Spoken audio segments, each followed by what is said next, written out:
hello, friends. Thank you for joining us this evening. I'm your host, Zen Garcia. People, my Torah. Incline your ears to the utterances of my mouth. I will open my mouth in a proverb. I will declare riddles from ancient times, which we have heard and known, and which our fathers told to us. We will not hide it from their sons, recounting the psalms of the Lord to a later generation, and his might and the wonders that he performed. And he established a witness among those of the house of Jacob, and he decreed a Torah among those of the house of Israel, which he commanded our fathers to teach to their sons, so that another generation, sons still to be born, should know. They will arise and tell it to their children, and they will place their hope in God and not forget the works of God, and they will keep his commandments, and they will not be like their fathers, a stubborn and vexing generation, a generation whose heart was not firm with its Lord, and its spirit was not faithful to God. Welcome, friends. I'm your host, Zen Garcia, and I hope that you are enjoying your Sabbath of unleavened bread.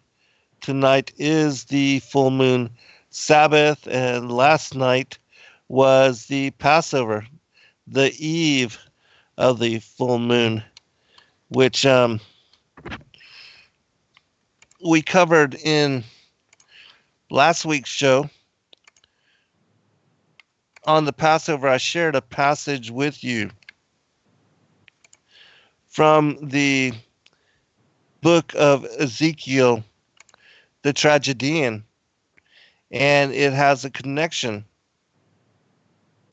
and declares how the full moon is connected to the Passover, the eve of Passover, and also to the Sabbath of unleavened bread. It says, "This month shall be the first month of your year, in which I'll lead you to another land, which to the Hebrew fathers I did swear, and say to all the peoples, in this month, on full moon's eve, the paschal sacrifice to God present, and touch the doors with blood, which sign the fearsome angel shall pass by." And so, those of you that did acknowledge and observe the Levitical feast day, Passover on the eve of the full moon, which was last night, because the waxing crescent was sighted in the western skies on the 25th of April, which was a Wednesday, and because of that, the Sabbaths are aligned to the Wednesdays and also to the quarterly phases. And so you have the first quarter Sabbath, which was the um, week before this evening. We have the full moon Sabbath tonight. We'll have the third quarter Sabbath next Wednesday, and then the lunar conjunctive Sabbath the following week thereafter. But did want to let people know that we have released also the 2020 Enochian seasonal lunar solar calendar. And for the first time, we've also tried a premium version, which is a extra large calendar. I did not make that one available previously because it was so expensive to produce, but a lot of people are enjoying and like to have a print copy of the calendar, and so we thought, why not? It's the same work to create the smaller as well as the larger version. I mean, not much more work. And so we did try that. And for those of you that you know don't want to have or purchase a print copy, we do make it available on a month by month basis at the sacredwordpublishing.com website in the Enochian calendar section. And so you can follow along with that calendar.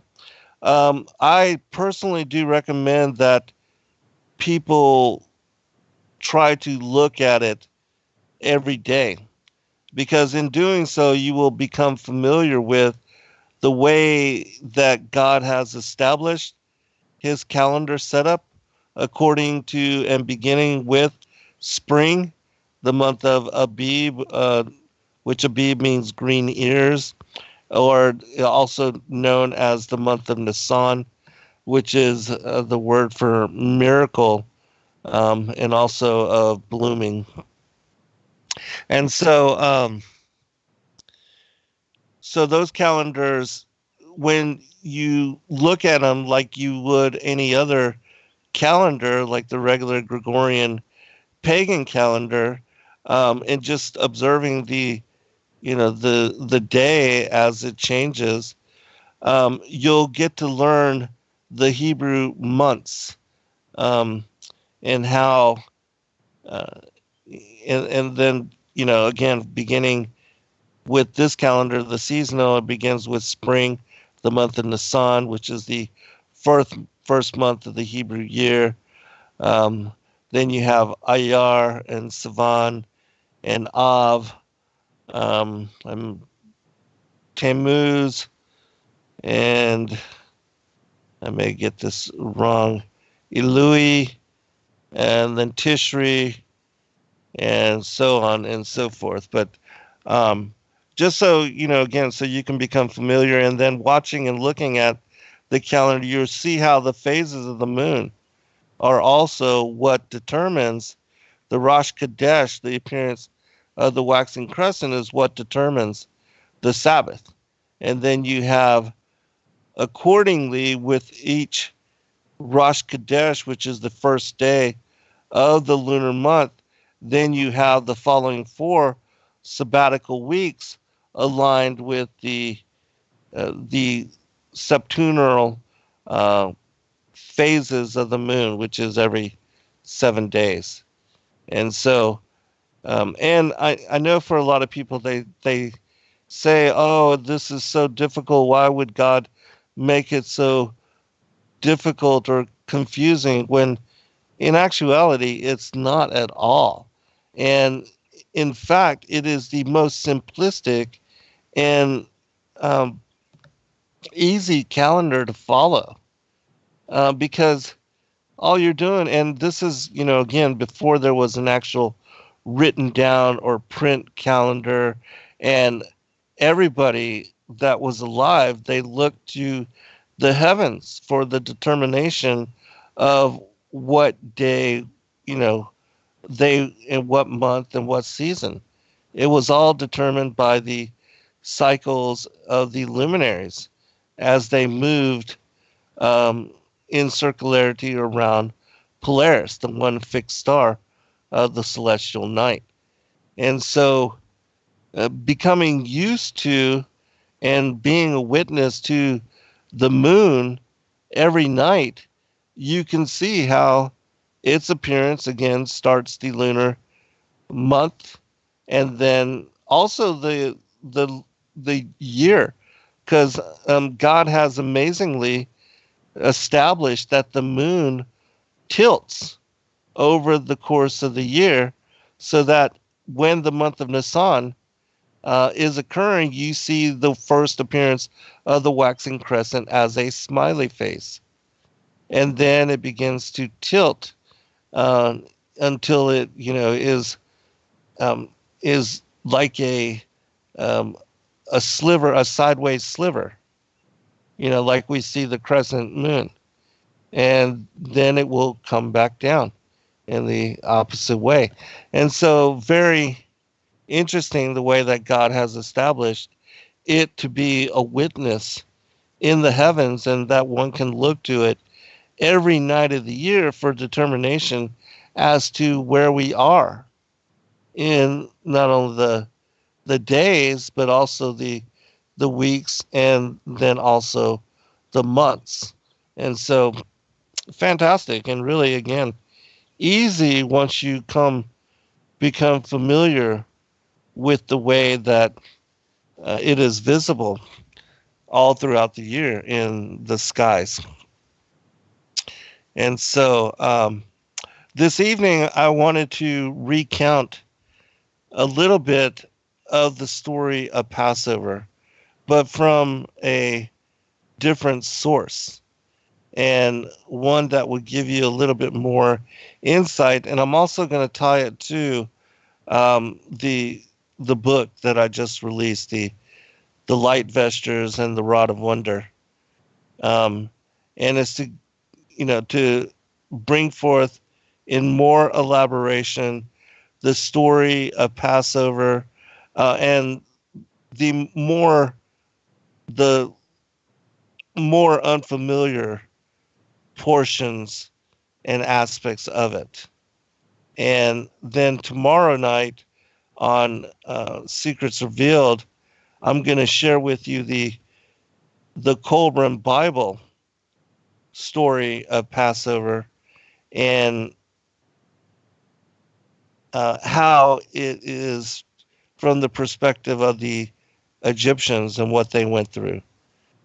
Because the Colburn Bible does preserve the account of not only uh, the Egyptian wise men, the magicians, and the story of that pagan side of it, but also the Celtic Druids, which they did and had connection with the sons of Isaac, called the Saxons. And so um, it will be an interesting story. And it was one that, when I was talking about the destroyer, maybe, I don't know, 4 or 5 months back, I'm not sure how long it was now, I was never able to finish that story anyways. And so it'll give me the opportunity to share with you the rest of the story of the Passover from the account of the Colburn Bible, which, for those that have not read or examined or looked at the Colburn in any way, it's a very interesting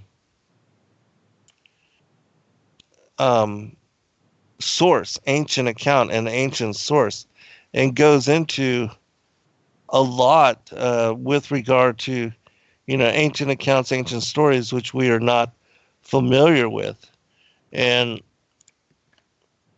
a lot of insight can be gleaned because it also covers some aspects which are kind of glazed over or quickly gleaned over within the scriptures, like, for instance, the possibility of the Genesis 1, chapter 1, verse 1, and chapter 1, verse 2, the earth, the war in heaven, which led to the earth becoming without form and void, that it became a deserted wasteland and an indistinguishable ruin. And so there was something, most certainly an occurrence. And we know that, in other accounts, it was said that Lucifer had rebelled against the Most High God, and that he was jealous of Christ, the Son of God, and that his jealousy led to iniquity being found within him, his want to be like the Most High and to overthrow Yahushua as the Word, as the Son. Um, that is what then led to the 1/3 of the angels of the Most High joining him in rebellion. And that we see in the scriptures that Christ alludes to a time in sometime in our very ancient past, which most, none of us are familiar or mostly unfamiliar. And he says that he had seen Satan like lightning fall from the heavens. And so, again, this is something that is not spoken about in greater detail. And it's also something that I personally tie to the distinction with regard to election and how that applies to the circumstances of our birth and our embodiment within this world and within um, physical incarnation. And so that, again, the Coleman Bible does have an entire section of several pages where it speaks about the destruction and the recreation of the earth. And it specifies and talks about a time when, things were different, and goes into the changes that occurred. And so, uh, interesting consideration. All right, so I'm going to start with a passage from the Perk de Rabbi Eliezer that gives you an idea on the pre-mundane creation. It says, 8 things were created on the second day, namely the well, the manna, the rod, the rainbow, the art of writing, the written characters, the garments, and the destroying spirits. 10 things arose in the thought of the Creator, namely Jerusalem, the spirits of the patriarchs, the paths of the righteous, Gehenna, the waters of the flood, the second tables of the law, the Sabbath, the temple, the ark, and the light of the world to come. And so you see mentioned in this particular passage 3 things that I have spoken of in this 5-part series on the prophecy of the 10 kings. And when I've talked about the different episodes that make up the story of the rod and the garments of power. And that I covered in great detail the well, Miriam's well, which is what is alluded to, and which unified the love affairs, the star-crossed passage of both. Well, we know that Eliezer was sent by Abraham to um, bring back what was Rebecca, and then Jacob, when he went down to the well, he met there for the first time Rachel, the mother of his what are his 2 favorite sons, Joseph and Benjamin. And then we have later, in the time prior to the Exodus, that Moshe meets at the same well Zipporah, and taking her as wife, she saves his life twice, in fact, and then prophetically fulfills the specifics which led to Moshe's ability to draw the staff from the ground, that, like Excalibur in the story of King Arthur, that only Moses was able to pull the staff from the ground, and that's what gave Ruel or Jethro, as most people know him, Ruel, the advisor for Pharaoh, um, gave him indication that this was the one that he had waited for, that he had known prophetically that this individual coming and actually removing the staff from his guarding and presenting it to him, that he would be the one to not only marry Zipporah, but also to lead the Israelites and to free them from their bondage as indentured servants to the Egyptians, which is exactly what happened. And it was with Moshe that these items were again, um, the the rod of wonder together with these sacred garments, that they were brought back in possession and passed down in heritage. And when I go into the story of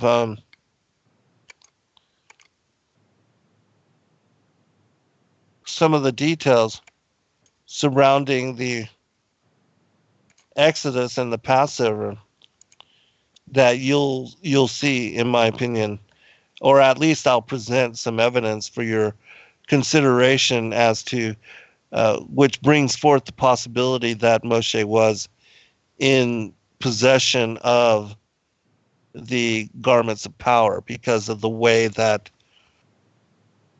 the animal guardians that Pharaoh had, walking the halls of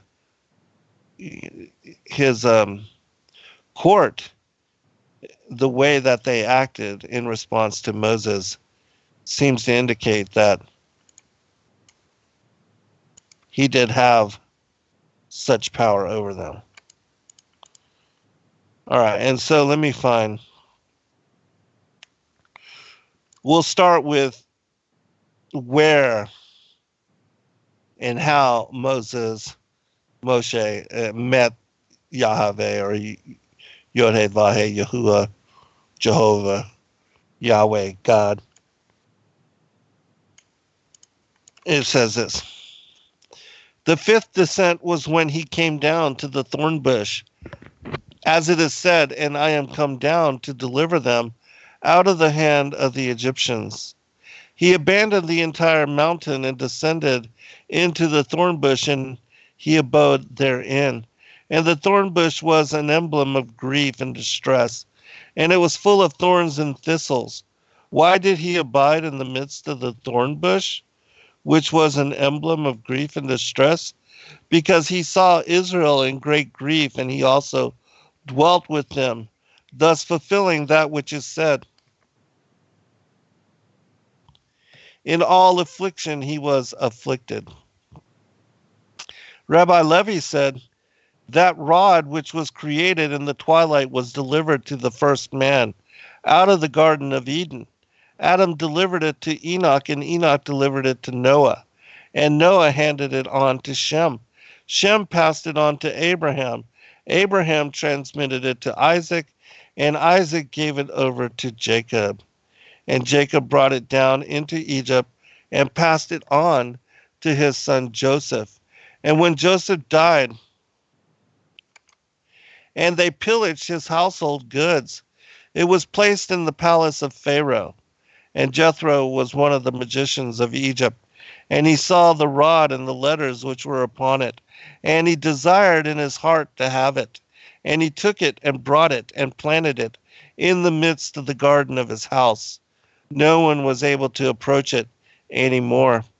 And when Moses came to his house, he went into the garden of Jethro's house and saw the rod and read the letters which were upon it.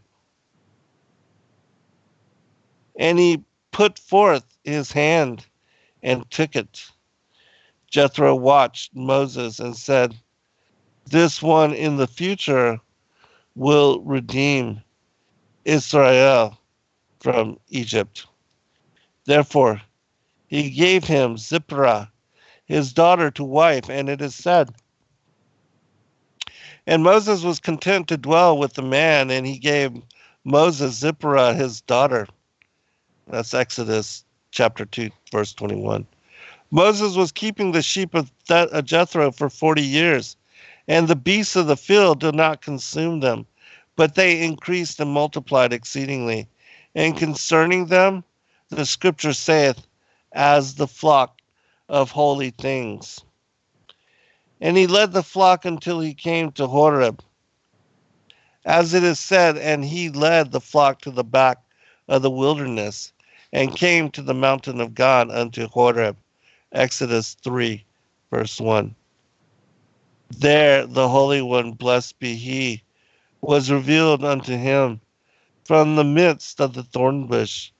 Moses saw the bush burning with fire, and the fire did not consume the bush, and the bush did not extinguish the flames of fire.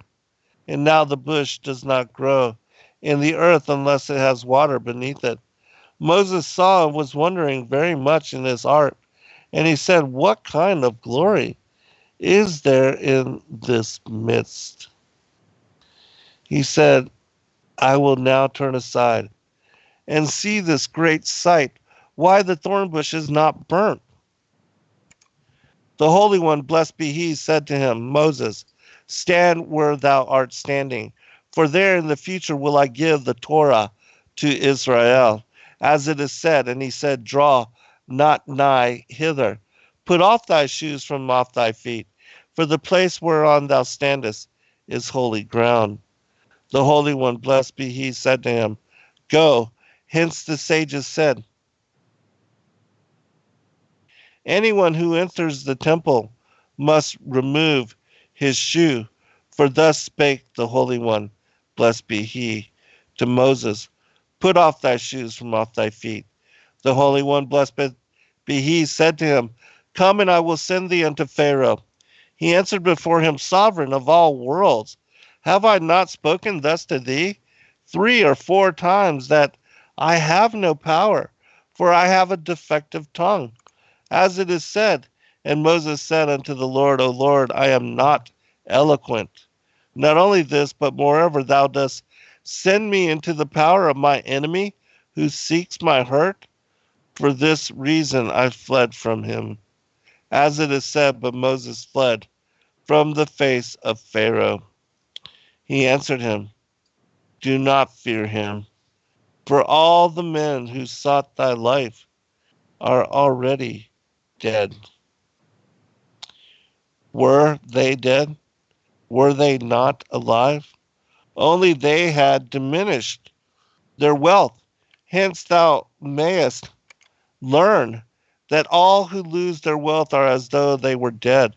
Therefore it is said, for all the men are dead who sought thy life. God said to him, come, and I will send thee unto Pharaoh. He replied to him, sovereign of all the worlds, send by the hand of him whom thou wilt send. That is to say, by the hand of that man whom thou wilt send in the future. He said to him, I have not said, come, and I will send thee to Israel, but come, and I will send thee unto Pharaoh. And as for that man of whom thou sayest that I should send him to Israel in the future, that is to come, so it is said, behold, I will send you Elijah the prophet before the great and terrible day of the Lord come, and he shall turn the heart of the fathers to the children, and the heart of the children to their fathers. Moses spake before him, sovereign of all the worlds, give me a wonder or a sign. He said to him, cast thy staff to the ground. He cast his staff to the ground, and it became a fiery serpent. Why did the Holy One, blessed be he, show unto Moses a sign with a fiery serpent? And why did he not show it to him with something else? But just as the serpent bites and kills the sons of man, likewise Pharaoh and his people bit and slew the Israelites. Afterwards it became again like a dry stick. Thus he spake, likewise Pharaoh and his people shall become like this dry stick, as it is said. And the Lord said unto Moses, put forth thine hand and take it by the tail. He spake before him, sovereign of all the worlds, give me a wonder. He said to him, put now thine hand into thy bosom. He put his hand into his bosom. He brought it out leprous, like snow. Why did the Holy One, blessed be he, show into Moses a sign by means of an unclean thing? And why did he not show it by means of a clean thing? But just as the leper is unclean and causes uncleanliness, likewise Pharaoh and his people were unclean, and they caused Israel to be unclean. Afterwards Moses became clean again, and he spoke to him, likewise shall Israel become clean from the uncleanness of the Egyptians, as it is said. And he said, put now thine hand into thy bosom. Why did he show unto Moses the fire in the midst of the thorn bush? But the fire refers to Israel, who are compared to fire, as it is said, and the house of Jacob shall be a fire. Obadiah 18. The thorn bush refers to the nations of the world, who are compared to thorns and thistles. He said to him, likewise shall Israel be in the midst of the nations. The fire of Israel shall not consume the nations who are compared to thorns and thistles, but the nations of the world shall extinguish the flames of Israel. These flames are the words of the Torah. But in the future that is to come, the fire of Israel will consume all the nations who are compared to thorns and thistles. As it is said, and the people shall be as the burnings of lime. Isaiah 33, verse 12. Moses said before the Holy One, blessed be he, sovereign of all the worlds, make known to me thy great and holy name, that I may call on thee by thy name, and thou wilt answer me, as it is said. And God said unto Moses, I am that I am. Exodus 3:14.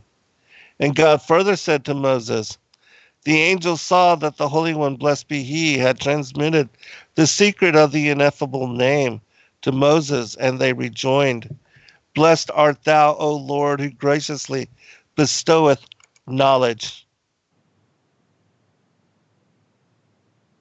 All right, that was from the Perk de Rabbi Eleazar. And now I'm going to present to you a little bit more detail on the same kind of story, but this will be from the Legends of the Jews. And it's again about Moses' commission. And then we're going to go into his dealings with Pharaoh.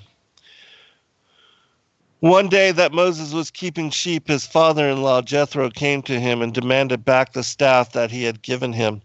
And then Moses cast the staff from him among a number of other rods. But the staff ever returned to his hand as often as he cast it away.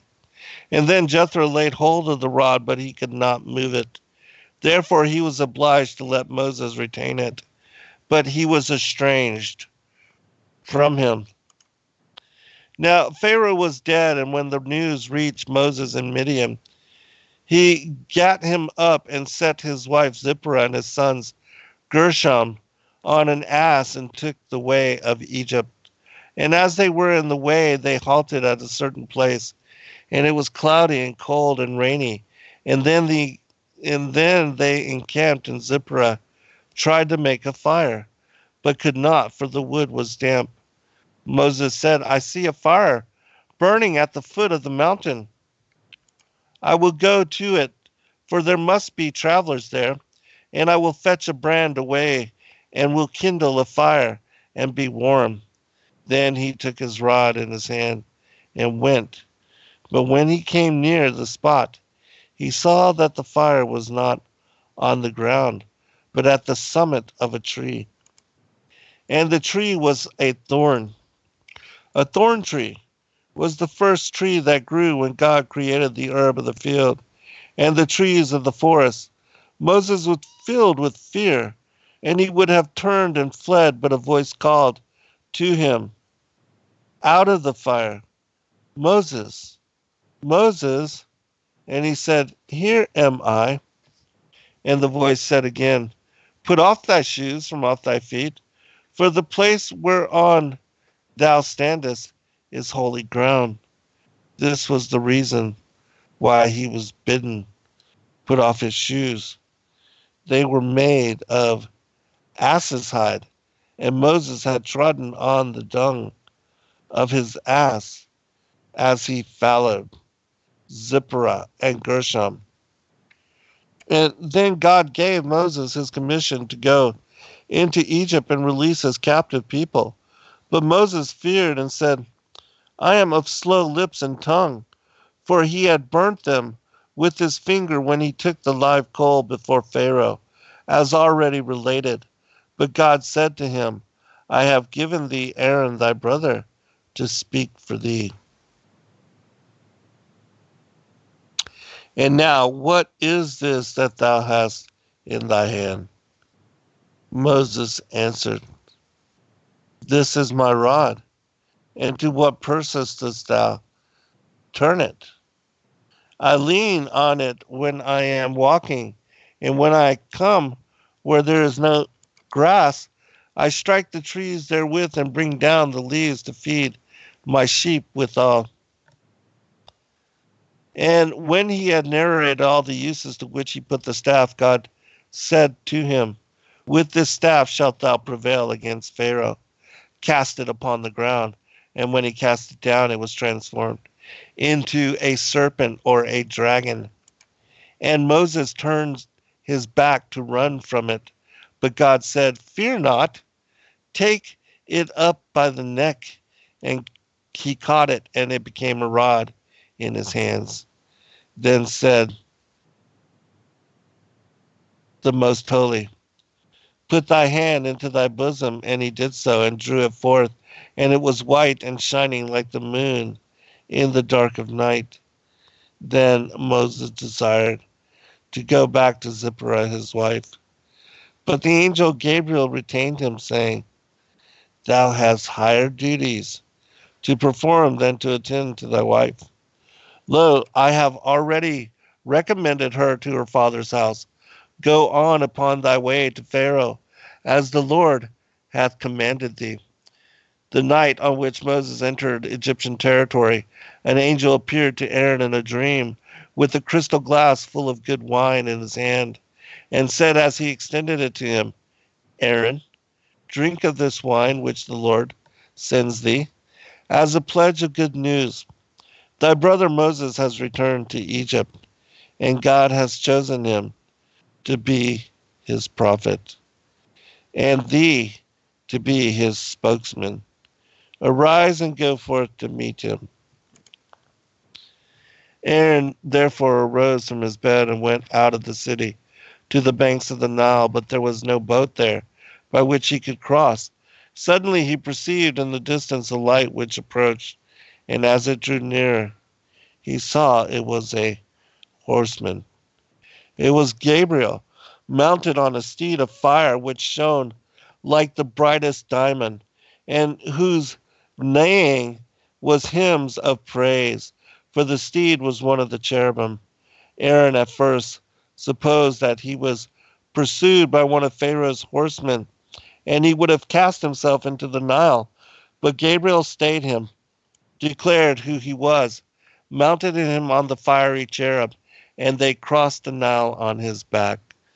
There stood Moses, who, when he saw Aaron, exclaimed, Truth is come, falsehood is past. Now this was the sign that God had given to Moses. Behold, he cometh to meet thee, and they rejoiced over each other. But another account is this: Moses entered Memphis with his sheep during the night, and now Amram was dead, but his wife Jochebed was alive. And when Moses reached the door, Jochebed was awake. He knocked at the door, and then she opened, but knew him not, and asked, "Who art thou?" He answered, "I am a man from a far country. I pray thee lodge me, and give me to eat this night." She took him in and brought him some meat and said to Aaron, "Sit down and eat with the guest to do him honor." Aaron, in eating, conversed with Moses and recognized him. And then the mother and sister knew him also. And when the meal was over, Moses acquitted himself of his mission to Aaron, and Aaron answered, "I will obey the will of God." Moses spent the night and the whole of the following day in relating to his mother the things that had befallen him. And on the second night, Moses and Aaron went forth to Pharaoh's palace. I said that this was from the Legends of the Jews, but it is actually from the Legends of the Patriarchs and the Prophets. Now, this next story goes into my belief of how Moses was also in possession of the garments of power and not just the staff of God. And when you hear this account, I think you'll understand why. But I will point out in emphasis why it is that I believe this to be the truth. And so this is where they confront Pharaoh. Now the palace had 400 doors, 100 on each side, and each door was guarded by 60,000 fighting men. The angel Gabriel came to them and led them into the palace, but not by the doors. When they appeared before Pharaoh, they said, "God hath sent us unto thee, to bid thee let the Hebrews go, that they may hold a feast in the wilderness." But Pharaoh said, "Who is the Lord that I should obey his voice to let Israel go? I know not the Lord, neither will I let Israel go." Tabari tells a different story. Moses and Aaron sought admittance during 2 years, and now Pharaoh gave himself out to be a god. But Moses and Aaron, when they spake at the door with the porters, said, "He is no god." One day the jester of Pharaoh heard his master read the history of his own life, and when he came to the passage which asserted he was a god, the jester exclaimed, "Now this is strange. For 2 years there have been two strangers at that gate denying thy divinity." And when Pharaoh heard this, he was in a fury, and he sent and had Moses and Aaron brought before him. But to return to the rabbinic tale, Moses and Aaron were driven out from the presence of Pharaoh. And they said, "Who admitted these men?" And some of the porters he slew, and some he scourged. Then 2 lionesses were placed before the palace to protect it, and the beasts suffered no man to enter, unless Pharaoh gave the word. And the Lord spake to Moses and Aaron, saying, "When Pharaoh talketh with you, saying, Give us a miracle, thou shalt say to Aaron, Take thy rod and cast it down, and it shall become a basilisk, a serpent. For all the inhabitants of the earth shall hear the voice of the shriek of Egypt when I destroy it." As all creatures heard the shriek of the serpent when I stripped it and took from it its legs and made it lick the dust after the fall. On the morrow, Moses and Aaron came again to the king's palace, and the lionesses would have devoured them. Then Moses raised his staff, and their chains brake, and they followed him, barking like dogs, into the house. There's more, but you'll see that unusually the animals um, lean and are favorable to both Moses and Aaron. When Moses and Aaron stood before the king, Aaron cast down the rod before Pharaoh and before his servants, and it became a serpent which opened its jaws, and it laid one jaw beneath the throne, and its upper jaw was over the canopy above it.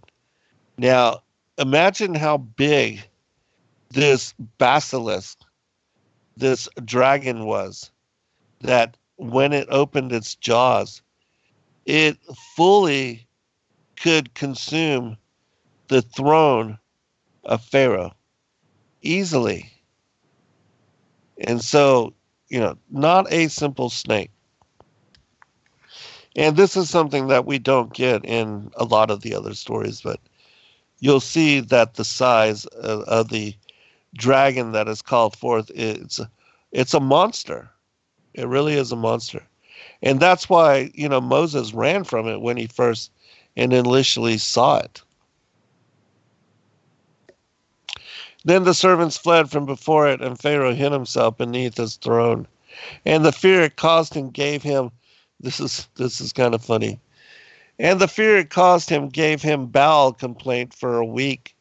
Now before this, Pharaoh was only moved once a week, and this was the occasion of his being lifted up with pride and giving himself out to be a god. Pharaoh cried out from under the throne, "O Moses, take hold of the serpent, and I will do what you desire." Moses took hold of the serpent, and it became a rod in his hand. And then Pharaoh crawled out from under his throne and sat down upon it, and Moses put his hand into his bosom, and when he withdrew it forth, it shone like the moon. The king sent for his magicians, and the chief of these were Jannes and Jambres.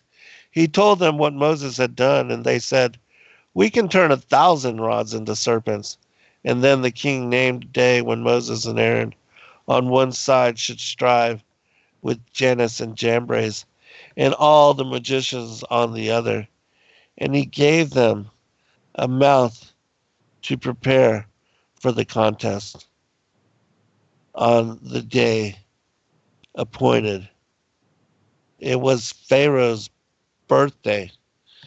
All the inhabitants of Memphis were assembled in a great plain outside the city, where lists were staked out, and the royal tent was spread for the king to view the contest. Moses and Aaron stood on one side and the magicians on the other. The latter said, "Shall we cast our rods, or will you?" Moses answered, "Do you cast your rods first." Then the magicians threw down 100 ass loads of rods, tied the rods together with cords, and by their enchantment caused them to appear to the spectators like serpents, leaping and darting forth from one side of the arena to the other. And all the people were filled with fear, and the magicians said, "We have this day triumphed over Moses." Then the prophet of God cast his rod before Pharaoh, and it became a mighty serpent. It rolled its tail round the throne of the king, and it shot forth its head and swallowed all the rods of the enchanters, so that there remained not one. After that, all had disappeared. Moses took the serpent, and it became a rod in his hand again. But all the rods of the magicians had vanished. And when the magicians saw the miracles that Moses had wrought, they were converted and worshiped the true God. But Pharaoh cut off their hands and feet and crucified them, and they died. Pharaoh's own daughter, Mashita, believed in the king, and his rage did not spare her, but cast her into a fire, and she was burnt. Bithia was also denounced to him, and she was condemned to the flames. But the angel Gabriel delivered her. And then Moses and Aaron met Pharaoh in the morning, and he went by the side of the river. And Moses said to the king, "The Lord of the Hebrews has sent me unto thee, saying, Let my people go, that they may serve me in the wilderness." But Pharaoh would not hearken to him.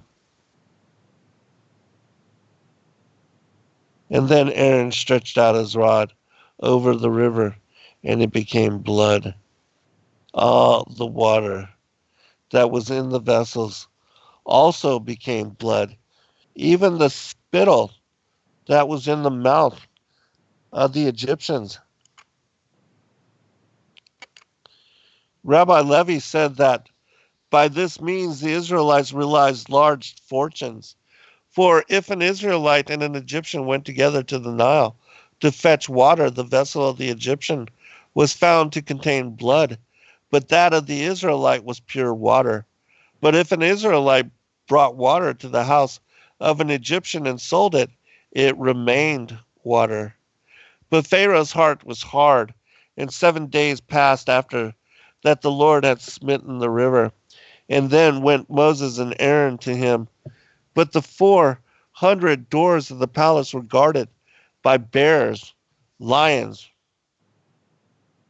and other savage beasts, so that none might pass till they were satisfied with flesh. But Moses and Aaron came up, collected them together, drew a circle around them with the sacred staff, and the wild beasts licked the feet of the prophets and followed them into the presence of Pharaoh.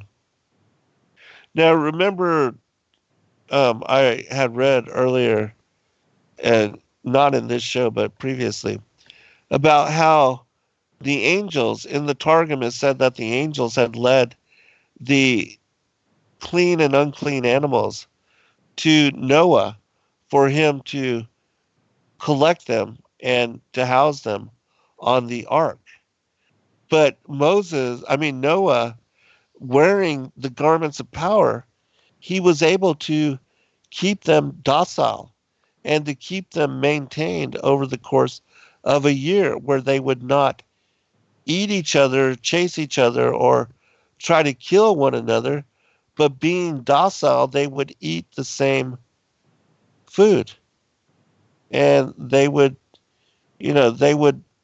not cause a ruckus, which, should be near impossible, but yet the garments of power are imbued with such power that it is said that they hold influence of not only over the animals in keeping them docile, but they influence humans, and give them the favor of those individuals. Which I'm trying to finish this one last. Moses and Aaron repeated this message to Pharaoh, but he would not hearken to them, but drove them from his presence. Aaron smote the river, but Moses on no occasion smote the Nile, for he respected the river which had saved his life as a babe. Then the Lord brought frogs upon the land and filled all the houses. They were in the beds, on the tables, and the cups. And the king sent forth Moses and said, Entreat the Lord that they may take the frogs from me and from my people. So the Lord sent a great rain, and it washed the frogs into the Red Sea. The next plague was lice. The fourth plague was wild beasts. The fifth was murrain. And the sixth was boils and blains upon man and beast. The seventh was hail and tempest. Now Job regarded the word of Moses, and he brought his cattle within doors, and they were saved. But Balaam regarded it not, and all his cattle were destroyed. The 8th was locusts. These the Egyptians fried and laid by and stored to serve them for food. But when the west wind came to blow the locusts away, it blew away also those that had been pickled and laid by for future consumption. The 9th plague was darkness. The 10th was the death of the firstborn. The legends of the patriarchs and the prophets, chapter 32, verses 4 through 6. All right, we'll be right back for second hour, everyone.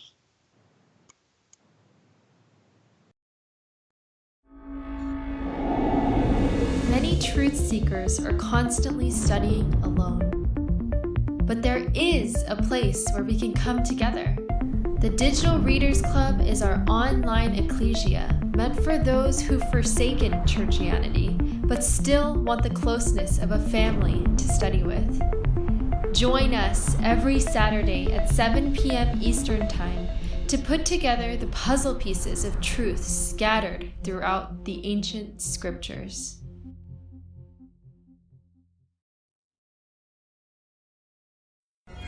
Every day, questions arise. Are the stories in the Bible true? What if I told you that there are hundreds of confirming witnesses? Which give intricate detail to the stories in the Bible. Have you ever found yourself deep in the rabbit hole with questions that no one seemed to have the answers to? Join us every other Friday at 9 p.m. Eastern Time for our Ask Me Anything series with author and researcher Zen Garcia, as he sheds light on the mysteries which have us all searching together.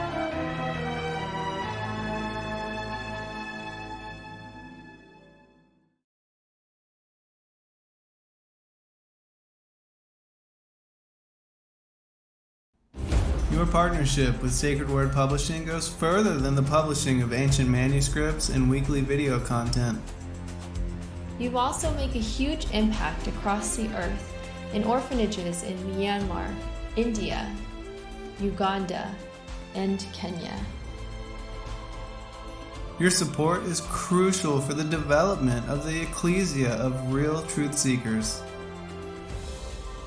We thank you for joining us in hosting Secrets Revealed, Momentary Zen, the Digital Readers Club, Ask Me Anything series, and other shows that have helped lead so many to the truth of salvation. To become even more involved, please visit patreon.com/sacredwordpublishing, where you can partake in exclusive, interactive, patron-only content and help us continue shining the light of love in this darkened world.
friends. Thank you for joining us this evening. I'm your host, Zen Garcia. Did celebrate Passover this evening. The Feast of Unleavened Bread was, excuse me, a continuation of the Passover feast, and so there's no problem. And I know that the Most High is just happy that those of you that did acknowledge Passover this year, and many of you did send that this was your first Passover celebration. Yeah, I think that the Father appreciates that people are attempting and that are recognizing the importance of Passover in its connections also to not only salvation through Christ, but how it is that the lamb that was sacrificed without spot or blemish, and that the blood that marked the doorpost in the symbol of the cross, the Hebrew tah, that it is the blood of the lamb which preserved the Israelites from the judgment of the angel of death in striking down their firstborn, and that it will be the blood of Christ and is the blood of Christ as the true Passover lamb that preserves us from the authority of death and of the consequences of a death which then is ultimate oblivion or ultimate annihilation. But again, because we are redeemed through Christ, and we, as the sons of God, blessed in the manner that we are, that we are allowed the privilege of an eternity, a forevermore with Him. I mean, it's just absolutely amazing. And to think that the watchers and the rebel angels, that they gave up the blessings of immortality for the temporary pleasures to take wives of all which they chose, and to indulge in the carnal aspects of this world. I mean, that is the height of ignorance, in my opinion. And why any creature, understanding the profundity of immortality, I mean, that's the holy grail. That's the thing that even the Knights of the Round Table and so many and all throughout life, people have sought the secret. This is the true philosopher's stone, not in converting base metals into gold, but in being able to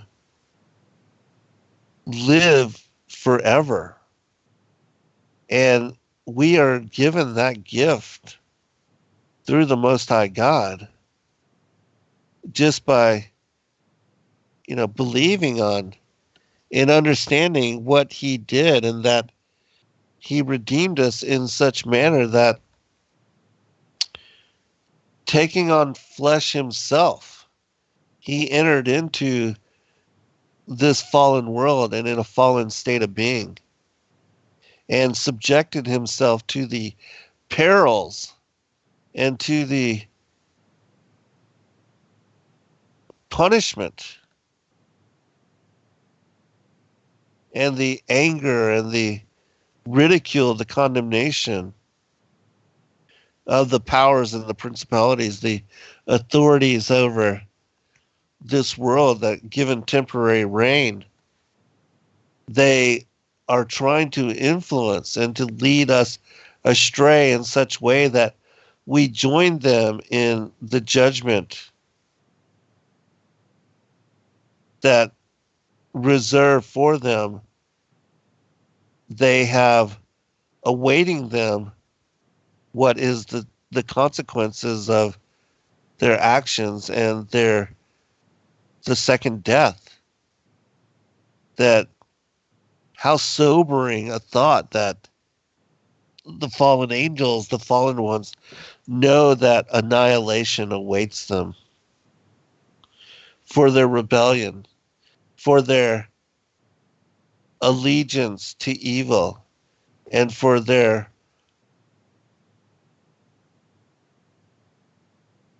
wanting to be the Most High themselves, not wanting to serve, but to be as God themselves.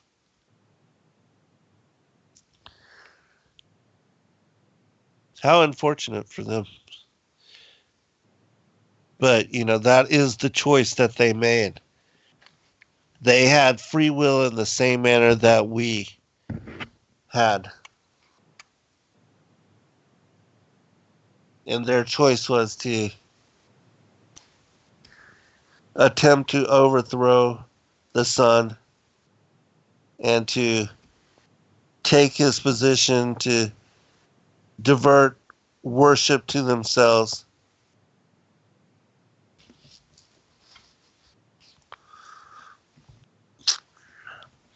Was it worth it? In a lot of the books, like the Revelation of St. John the Theologian, at the very end, Satan, all the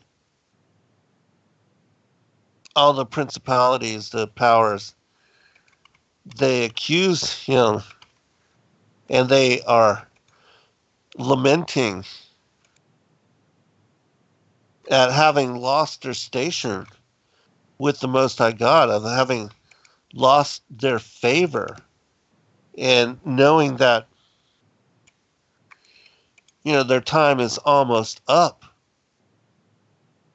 They are finally concerned. And they're like, woe is me. Because even though they thought their time would never catch up to them, here they are with judgment coming upon them. And there's no place to run, no place to hide.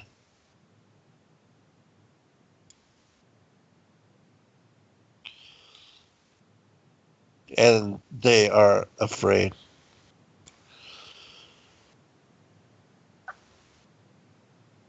I was looking for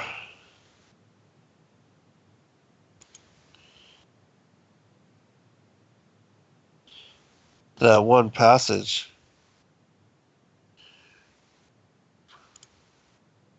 Oh, here it is.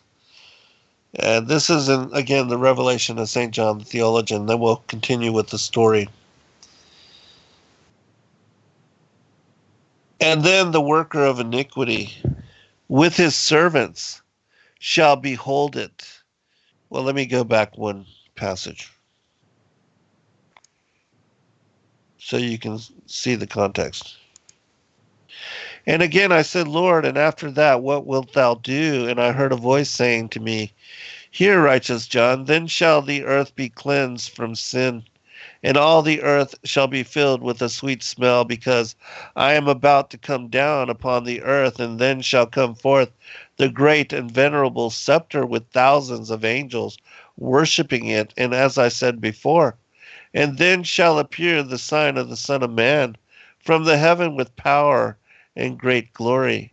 And then the worker of iniquity with his servants shall behold it, and gnash his teeth exceedingly, and all the unclean spirits shall be turned to flight, and then seized by invisible power, having no means of flight, they shall gnash their teeth against him, saying to him, Where is thy power? How hast thou led us astray? And we have fled away and have fallen away from the glory which we had beside him who was coming to judge us and the whole human race.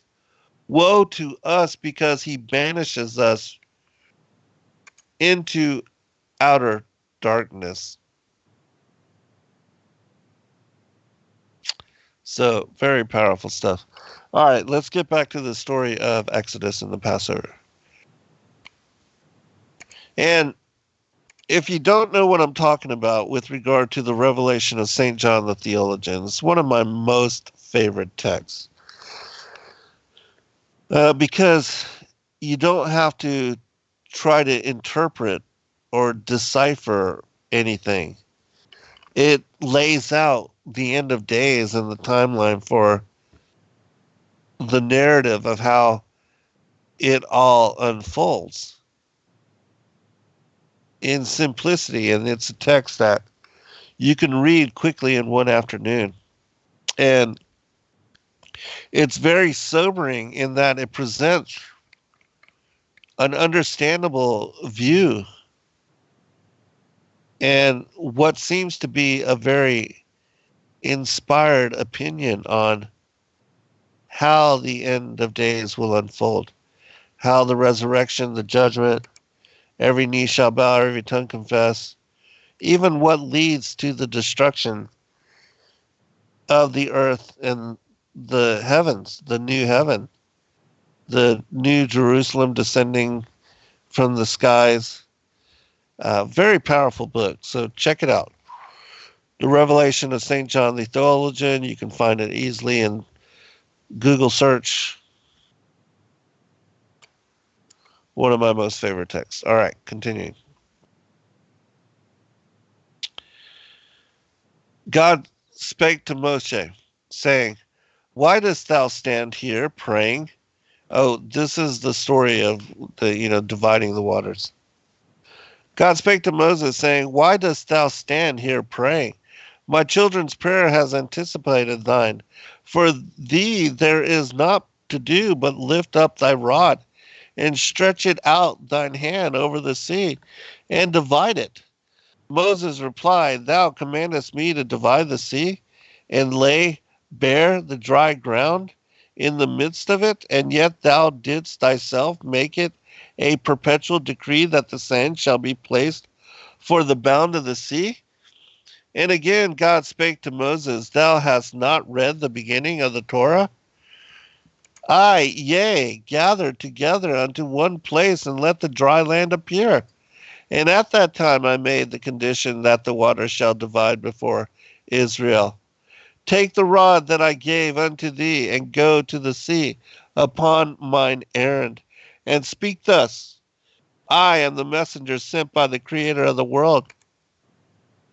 Uncover thy paths, O sea, for my children, that they may go through the midst of thee on dry ground. Moses spoke to the sea as God had bidden him, but it replied, I will not do according to thy words, for thou art only a man born of woman.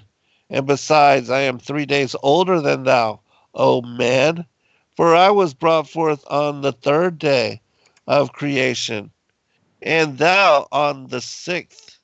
Moses lost no time, but carried back to God the words the sea had spoken. And the Lord said, Moses, what does a master do with an intractable servant? He beats him with a rod, said Moses. Do thus, ordered God, lift up thy rod and stretch out thy hand over the sea and divide it. Thereupon Moses raised up his rod, the rod that had been created at the very beginning of the world, on which were graven in plain letters the great and exalted name, the names of the 10 plagues inflicted upon the Egyptians, and the names of the 3 fathers and the 6 mothers, and the 12 tribes of Jacob. This rod he lifted up and stretched it over the sea.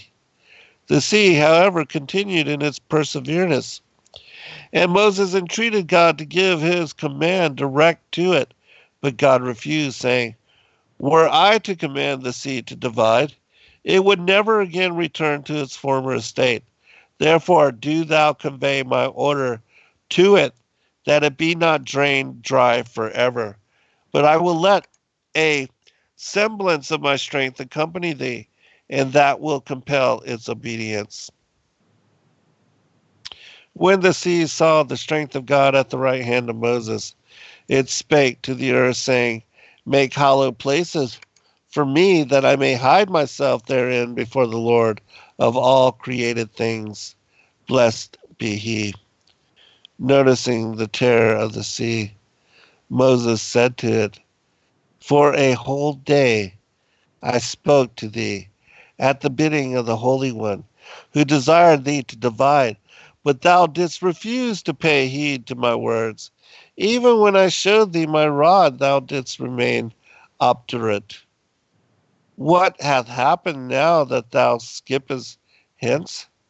The sea replied, "I am fleeing, not before thee, but before the Lord of all created things, that his name be magnified in all the earth." And the waters of the Red Sea divided, and not they alone, but all the waters in heaven and on earth, in whatever vessel it was, in cisterns and wells, in caves and casks and pitchers and drinking cups and in glasses, and none of these waters returned to their former estate until Israel had passed through the sea on dry land. It's the Legends of the Jews, Book 3.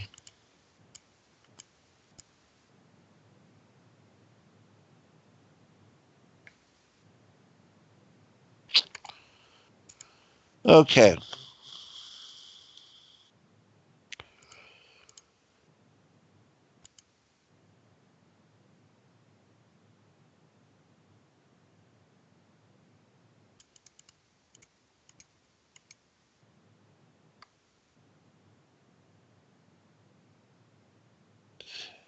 All right, now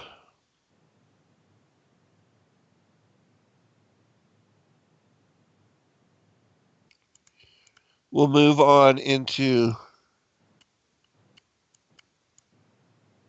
the story of the split rock. It was this story that actually caused um, Moses to lose his favor and his privilege to enter into the covenant land and to be the leader which leads Israel against the giants of Canaan.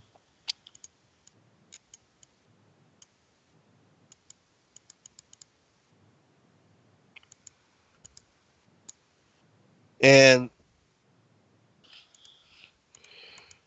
I think we can do this story, and then we will do the story of how the rod was also instrumental in the stemming the tide of war against the Amalekites, the giants Sihon and Og, and the battle of not only these antediluvian titans, but also the giants that had occupied the land of Canaan, and which were so numerous now that they had become so formidable, they had taken over.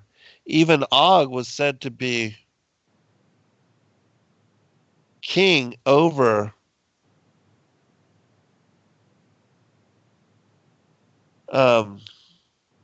60 cities in the land of Bashan, in the area of that region.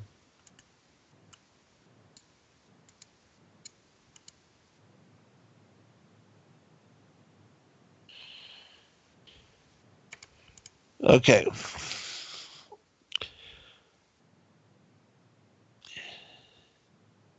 Here's the story of the split rock. And then God bade him go with some elders to the rock on Horeb and fetch water out of it. The elders were to accompany him there, that they might be convinced that he was not bringing water from a well, but smiting it from a rock. To accomplish this miracle, God bade him smite the rock with the rod as the people labored under the impression that this rod could only bring destruction. For through its agency, Moses had brought the 10 plagues upon the Egyptians in Egypt and at the Red Sea. Now they were to see that it could work good also. Upon God's bidding, Moses told the people to choose from which rock they wished water to flow. And hardly had Moses touched with his sapphire rod the rock which they had chosen. And when plenteous water flowed from it,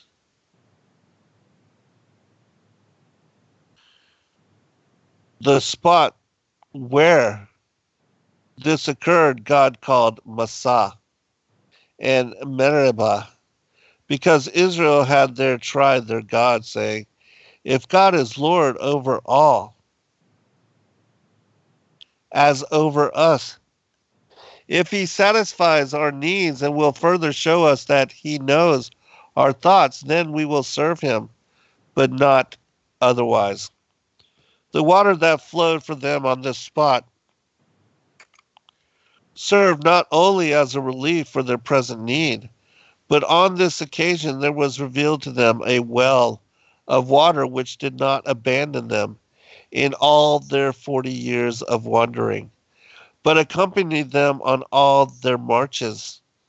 God wrought this great miracle for the merits of the prophetess Miriam, wherefore also it was called Miriam's well. But his well dates back to the beginning of the world, for God created it on the second day of the creation. And at one time it was in the possession of Abraham. It was the same well that Abraham demanded back from Abimelech, the king of the Philistines, after the king's servant had violently taken it away. But when Abimelech pretended not to know anything about it, saying, I wot not who hath done this thing, Abraham said, thou and I will send sheep to the well, and he shall be declared the rightful owner of the well, for whose sheep the water will spout forth to water them.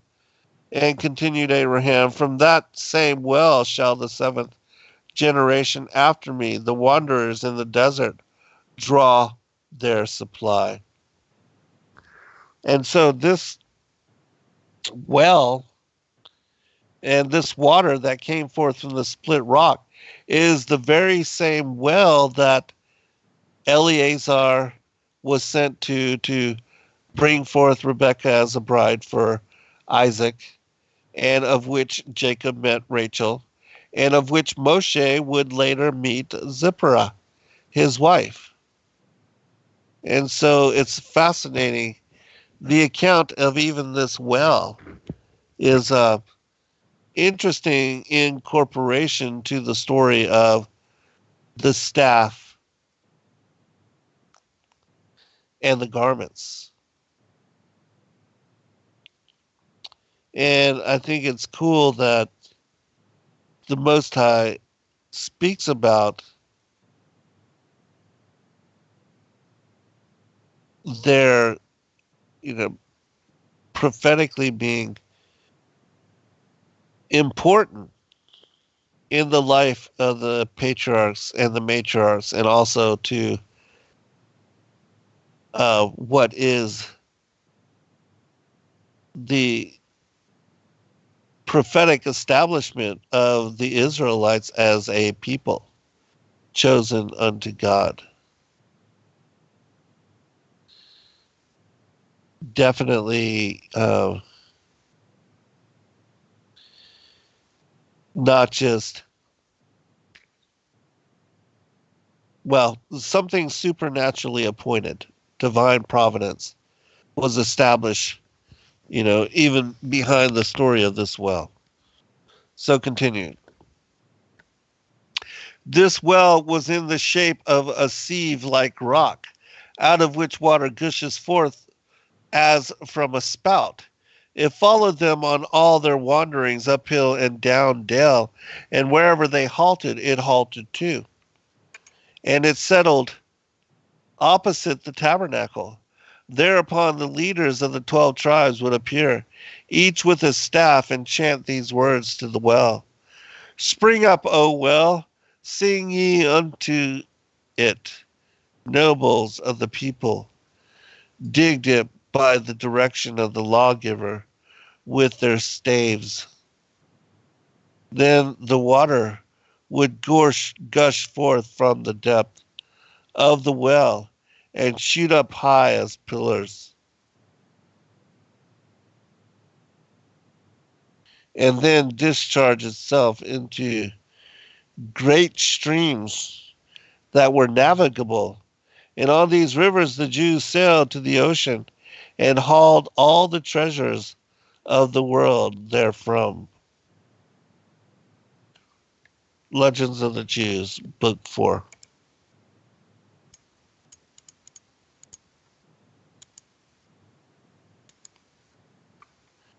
And so, even the story of the split rock in the well, that it was this same water which had come forth to save Ishmael.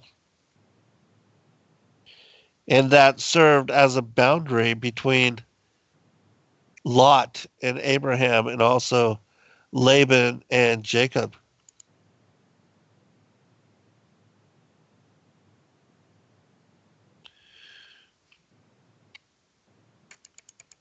All right, I'll read one more in-depth story about this. And then how it led to judgment. Because Moses was ordered to command water be brought, that the rock release the water rather than striking it. And even though this seems kind of trivial, it cost him being able to enter into the promised land. And one wonders why the consequences of such would affect him and be allowed, because it seemed like, God was pleased with Moses. But this story tells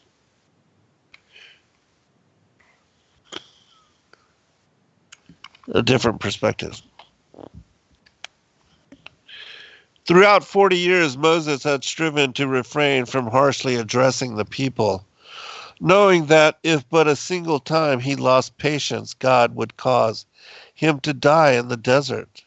And, this was really the real reason, because Moses lost his patience, that, God made an example and a lesson of this occasion.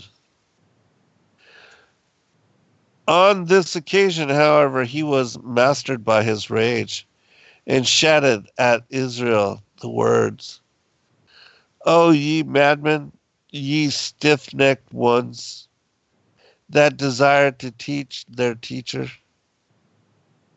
ye that shoot upon your leaders with your arrows, do ye think that out of this rock that ye have chosen we shall be able to bring forth water? I vow that I shall let the water flow out of the rock only that I have chosen. He addressed these harsh words not to a few among Israel, but to all the people, for God had brought the miracle to pass, that the small space in front of the rock held all Israel.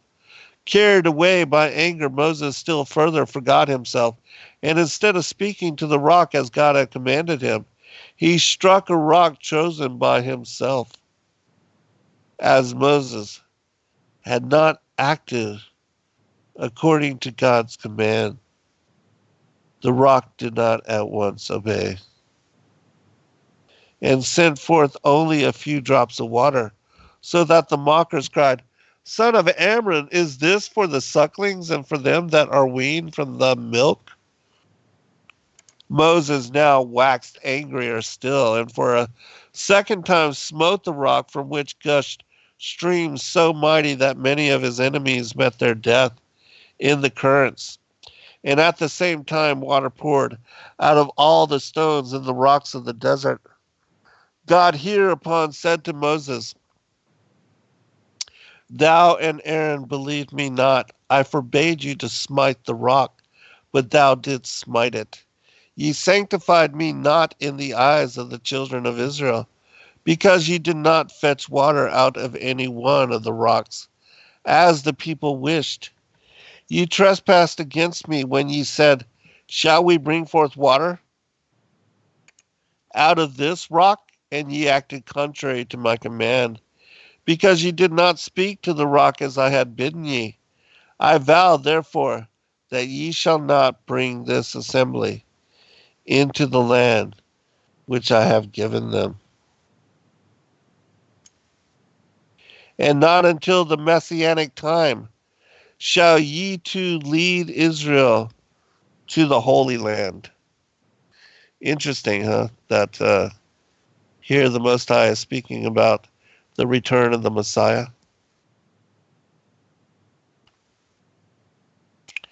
God furthermore said to Moses, Thou shouldst have learned from the life of Ishmael to have greater faith in me. I bade the well to spring up for him, even though he was only a single human being, on account of the merits of his father Abraham. How much more than hadst thou a right to expect, thou who couldst refer to the merits of the three patriarchs, as well as to the people's own? For they accepted the Torah and obeyed many commandments. Yea, even from thy own experience shouldst thou have drawn greater faith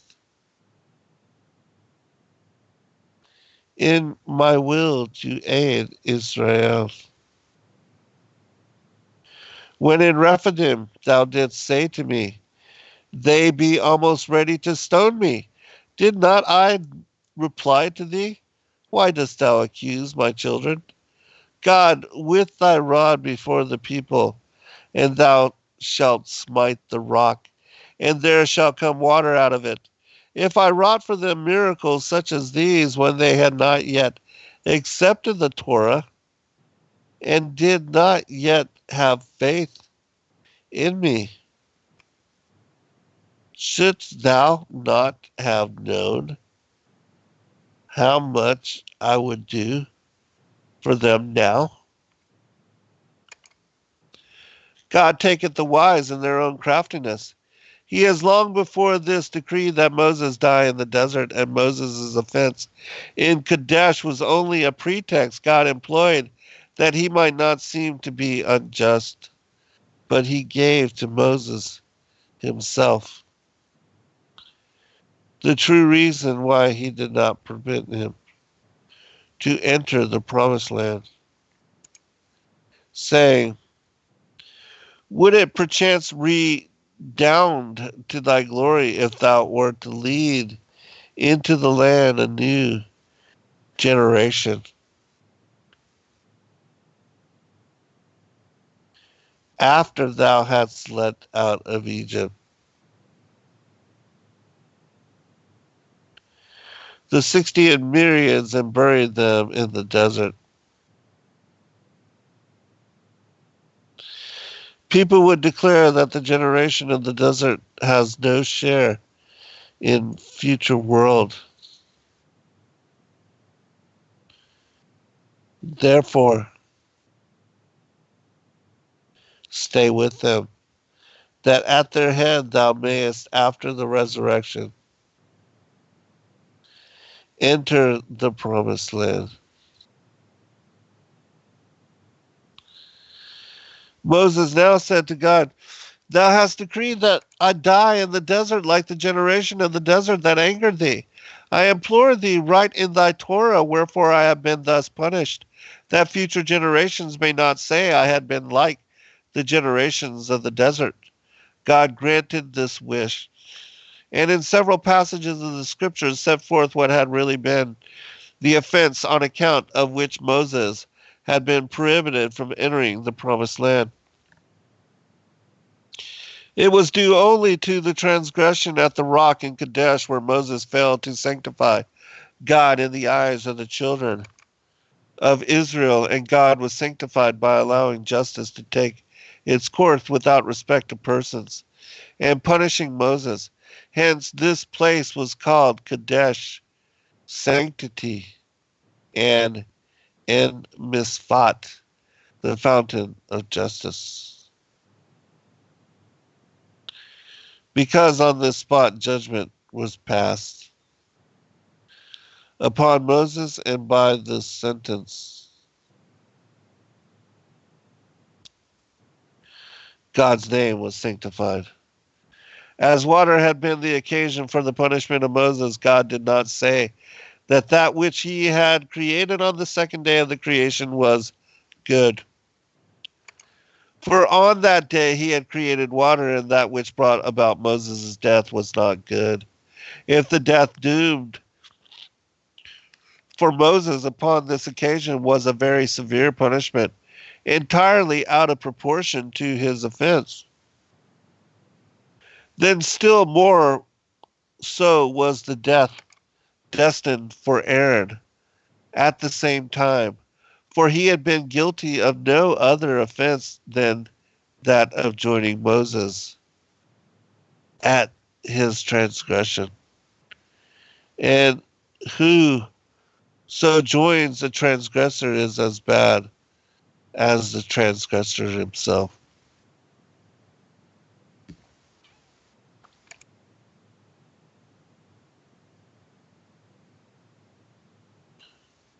On this occasion, as usual, Aaron showed his absolute devotion and his faith in God's justice. He might have said, I have not sinned, why am I to be punished? But he conquered himself and put up no defense, wherefore Moses greatly praised him.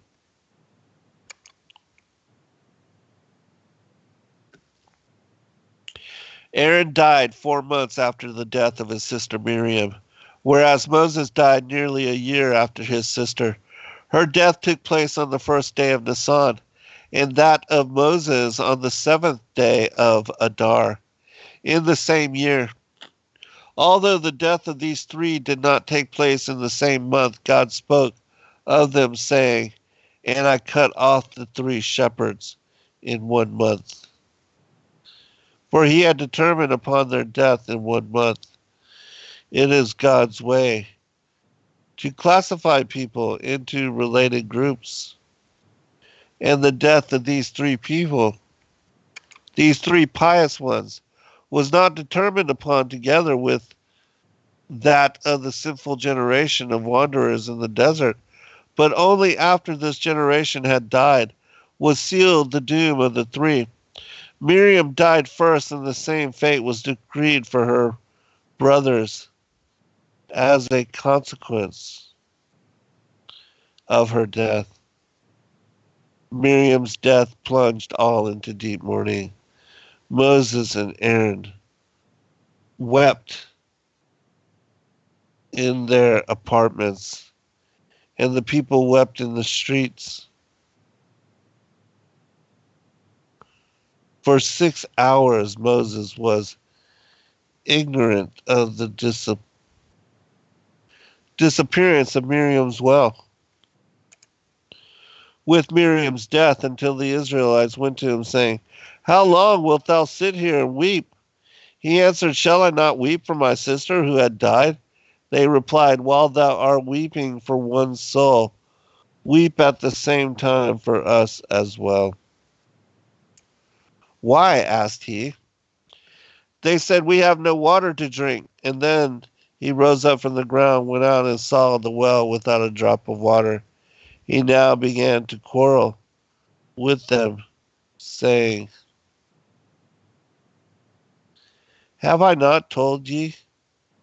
I am not able to bear ye myself alone. Ye have rulers of thousands, rulers of hundreds, rulers of fifties, and rulers of tens, princes, chiefs, elders, and magnates. Let these attend to your needs. Israel, however, said, all rest with thee, for it is thou who didst lead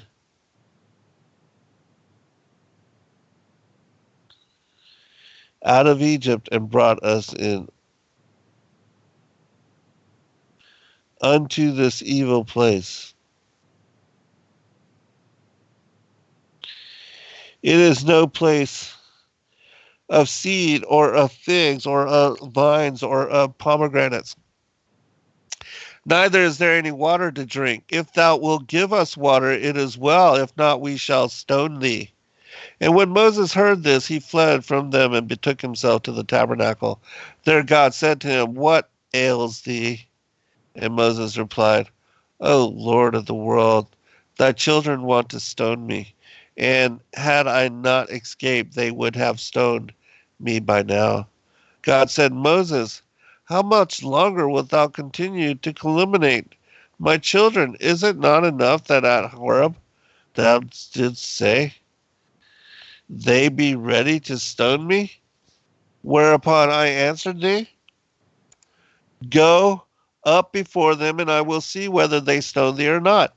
Take the rod and assemble thy congregation, thou and Aaron thy brother, and speak ye unto the rock before their eyes, that it give forth its water. Moses now went to seek for the rock, followed by all Israel, for he did not know which was the rock out of which God had said water was to flow. For the rock out of which Miriam's well flowed vanished among the rest of the rocks in such a way that Moses was not able to distinguish it among the number.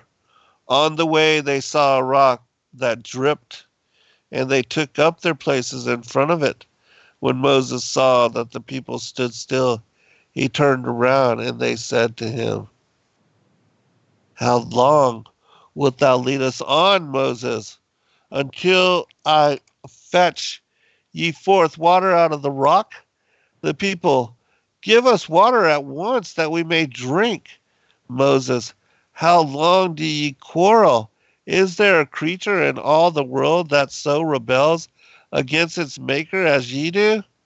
When it is certain that God will give ye water out of a rock, even though I do not know which one that may be? The people, thou wert a prophet and our shepherd during our march through the desert, and now thou sayest, I know not out of which rock God will give ye water. Moses hereupon assembled them about a rock, saying to himself, if I now speak to the rock, bidding it bring forth water, and it bring forth none, I shall subject myself to humiliation in the presence of the community. For they will say, where is thy wisdom? Hence he said to the people, ye know that God can perform miracles for ye, but he hath hidden from me out of which rock he will let the water flow forth. For whenever the time comes that God wishes a man not to know, then his wisdom and understanding are of no avail to him. Moses then lifted his rod and let it quietly slide down upon the rock which he had laid it, uttering as if addressing Israel the words, shall we bring you forth water out of this rock? The rock of its own accord now began to give forth water, whereupon Moses struck upon it with his rod, but then water no longer flowed forth, but blood. Moses hereupon said to God, this rock bring forth no water. And God instantly turned to the rock with the question, why dost thou bring forth not water, but blood? The rock answered, O Lord of the world, Why did Moses smite me? When God asked Moses why he had smitten the rock, he replied, that it might bring forth water. God, however, said to Moses, had I bidden thee to smite the rock? I had only said, speak to it. Moses tried to defend himself by saying, I did speak to it, but it brought forth nothing. Thou, God replied, hast given Israel the instruction, in righteousness shalt thou judge thy neighbor. Why then didst thou not judge the rock in righteousness? The rock that in Egypt supported thee when out of it thou didst such honey? Is this the manner in which thou repayest it? Not only wert thou unjust to the rock, but thou didst also call my children fools. If then thou art a wise man, it does not become thee as a wise man to have anything further to do with fools, and therefore thou shalt not with them learn to know the land of Israel. At the same time, God added, neither thou, nor thy brother, nor thy sister shall set foot upon the land of Israel. For even in Egypt, God had warned Moses and Aaron to refrain from calling the Israelites fools. And as Moses, without evoking a protest from Aaron at the water of Kadesh, called them fools, the punishment of death was decreed for him and his brother. And when God had informed Moses of the impending punishment due to him and his brother, he turned to this rock, saying, turn thy blood into water. And so it came to pass. The Legends of the Jews, Book 4. All right, I think I have time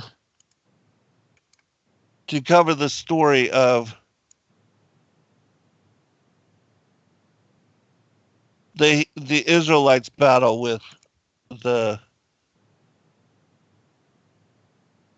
Amalek. And I'm just going to read it from the Exodus. And this is the account also of the rod and how it played a part in the battle against the giants. And it's, it's something that one can really overlook when you don't understand that the rod was imbued with a supernatural power and divine providence. But when you understand all the other things that I brought forth in connection to it and its use, how it was even prophetically inscribed with, what would be the plagues and what would be how it would be utilized in the Exodus. I mean, again, it shows that God knew the end from the beginning and had ordained it, even inscribed it upon this, what was a limb from the tree of life.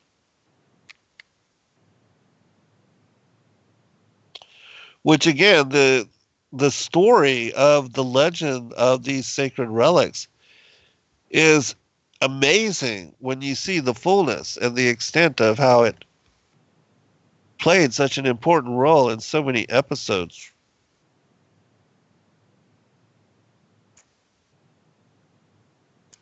All right, so I'm going to read this really quickly. Then came Amalek and fought with Israel in Rephidim. And Moses said unto Joshua, choose us out men and go out, fight with Amalek.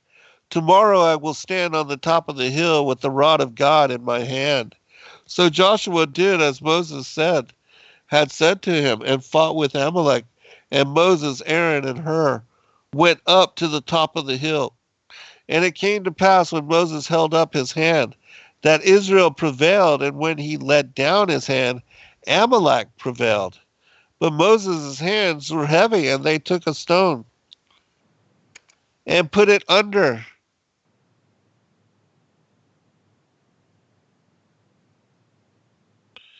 And he sat thereon, and Aaron and Hur stayed up his hands, and the one on the one side and the other on the other side. And his hands were steady until the going down of the sun. And Joshua discomfited Amalek and his people with the edge of the sword. And the Lord said unto Moses, write this for a memorial in a book, and rehearse it in the ears of Joshua, for I will utterly put out the remembrance of Amalek from under heaven. And Moses built an altar and called the name of it Jehovah Nissi. And for he said, because the Lord hath sworn that the Lord will have war with Amalek from generation to generation. And so that's the Exodus chapter 17. But again, it shows a story about how even the war against the giants was connected to Moses' ability to command the staff and to show how authority had been given to him by God in wielding what was this supernatural artifact. And so it's another one of those accounts that is contained in the Vestures of Light and the Rod of Wonder, which just wanted to remind all of you that tonight I will be on with Rob Schema, and we should be able to get into the early chapters of what is the book On the Courses of the Heavenly Luminaries. When we get to that, it's going to be really incredible because I have so much information I want to show all of you. I mean, those of you that have followed my work and are familiar with it, you know that my 9th book, The Flat Earth as Key to Decrypt the Book of Enoch, it is dedicated to those 14 chapters on the book On the Courses of the Heavenly Luminary. And that it was in the study of that material that the Most High led me to revelation on the calendar, on the biblical cosmology, on the movement of the sun, the moon, Mars, Venus, Jupiter, Saturn, and Mercury, and that the Earth is fixed and still and without curvature and motionless, and it's the other luminaries which move in circle around Polaris, and not that they are circling around the sun, because all that is not in anywhere based on reality. The tabernacle of the planets, which the sun is included as being one, they move around Polaris. And so I'm really excited to get into all of this material and to be able to share with you. There's just so much information. Even, the connections of how to honor Sabbath, the 2 calendars, the one connected to the great luminary, which is the sun, and then the other, which is connected to the lesser luminary, the moon. All of that is found within those chapters. And so it should be a good time. I thank all of you again for joining us this evening. We'll be on midnight to 2 a.m. I know it's going to be a long night, but I do hope that you will be able to join us. And I'm sure we'll be talking about and reminiscent on the observance of Passover as well. And then don't forget, tomorrow night, I'll be bringing you the story of Passover from the Coleman Bible. God bless all. Good night.